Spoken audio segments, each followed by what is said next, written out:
यानंतर मी मंचावरती आमंत्रित करतो गोरख सुरेश भामरे यांनी आपलं मनोगत व्यक्त करावं प्लीज. सर्वप्रथम व्यासपीठावरील सर्व मान्यवरांना अभिवादन करतो आणि सर्व माझ्या यशस्वी विद्यार्थी मित्रांचं मी अभिनंदन करतो परत.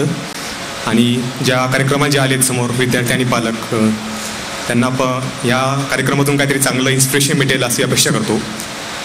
युनिक अकॅडमीचं मला एक विशेष आभार मानावं वाटत आहे की ह्या कार्यक्रमासाठी. कारण मला वाटतं ते मागच्या वर्षी फायनल रिझल्ट लागला तो UPSCचा आणि माझं सिलेक्शन नव्हतं झालं, त्यामुळे एक डिप्रेसिंग फेज होता थोडा की एवढ्या शेवटपर्यंत जाऊन आपलं सिलेक्शन झालं नाही. आणि तेव्हा मित्राचा फोन आला माझा की युनिक अकॅडमीचा असा कार्यक्रम असतो फेलिसिटेशन सेरेमनी, तिथं जाऊन आपण बघूयाचं काय असते. आणि मी या कार्यक्रमाला आलो आणि अनेक यशस्वीतांचा प्रवास ऐकला की त्यांच्या आयुष्यात कसे अपयश आले होते वगैरे किंवा किती अटेम्प्ट फेल्युअरवरून ते कसे सक्सेस त्यांनी प्राप्त केले.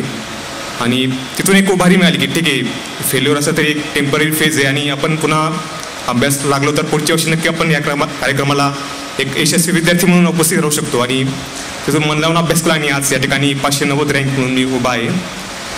माझ्या जर्नविषयी सांगायचं तर मी नाशिक जिल्ह्यातून सटाणा या तालुक्यातील गावातून आलो आहे. 12वीपर्यंत शिक्षण तिथेच पूर्ण केलं आहे आणि त्यानंतर पुणे ते कम्प्युटर इंजिनिअरिंगचे शिक्षण पूर्ण केले. 2014मध्ये मी पासआउट झालो आणि पासआउट इंजिनिअरिंगचे शिक्षण घेत असतानाच कुठेतरी UPSC करायचा हा विचार मनात होता. परंतु मी मराठी बॅकग्राऊंडचा असल्यामुळे थोडं इंग्लिश थोडी कमांड नव्हती, पण UPSC थोडी इंग्लिशमध्ये द्यायचं म्हणून मी इंजिनिअरिंगला असताना थोडा प्रयत्न चालू केले इंग्लिश सुधारायचे. मग इंडियन एक्सप्रेससारखे पेपर वाचणे, काही इंग्लिश मूवीज बघणे, ऑडिओ क्लिप्स ऐकणे, रायटिंग प्रॅक्टिस वाढवणे इंग्लिशमध्ये, या गोष्टी चालू केल्या. आणि आय थिंक त्याचा फायदा मला खूप झाला की पहिल्या अटेम्प्टलाच मी इंटरव्ह्यूपर्यंत जाऊ शकलो. पण मला एक सल्ला द्यावा वाटतो की बऱ्याच वेळा आपण परीक्षा येताना असं वाटतं की आपलं खूप परीक्षा अवघड आहे आणि पहिल्या अटेम्प्टमध्ये आपलं काय होणार नाही. तसाच एक माझा ॲटिट्यूड होता की पहिल्या अटेम्प्टमध्ये बस फक्त प्रिलिमिनरी पास करायची, एक मेन्सचा अनुभव घ्यायचा आणि पुढचे सगळं पोस्ट काढूया असं. त्यामुळे मी पहिल्या मेन्सला काही विशेष एफर्ट्स केले नाही असे, म्हणजे रायटिंग प्रॅक्टिस करणे, टेस्ट रिजॉईन करणे. बस पहिला एम होता की बस पोर्शन पूर्ण करायचा, जायचं काहीतरी लिहायचं, किती मार्क्स पडतात आपलं, किती ॲबिलिटी ते बघायचं. आणि त्यामुळे मला वाटतं की तो स्कोअर जेवढा मी इम्प्रूव्ह करू शकलो असतो मागच्या वेळेस मार्गदर्शन घेऊन वगैरे, तो माझ्या स्वतःच्या न्यूनगंडामुळे तो मी करू शकलो नाही.